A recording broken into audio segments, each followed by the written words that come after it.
யோசித்து பாருங்க, இயேசு கிறிஸ்து இந்த அழிஞ்சு போகிற ஆத்மாக்களுக்காக, இந்த மாம்சத்துக்காக, இந்த மனுஷனுக்காக, மனுக்குலத்துக்காக இயேசு கிறிஸ்து பிதா அனுப்புறாரு.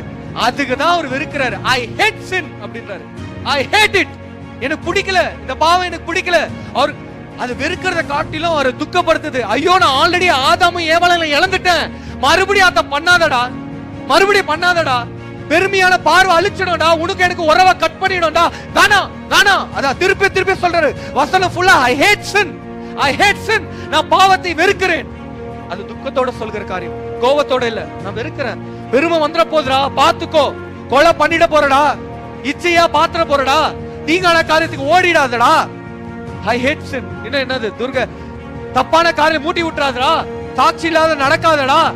ஐ ஹேட் சின். இதெல்லாம் ஒருத்தன் கூட இருந்துச்சுடா. அவன் கூட விழும்போது கூட நான் வெசலப்படல. என் பையன் விழுந்துட்டான், என் பொண்ணு விழுந்துட்டான். அவர் துக்கத்தோட சொல்கிறார்.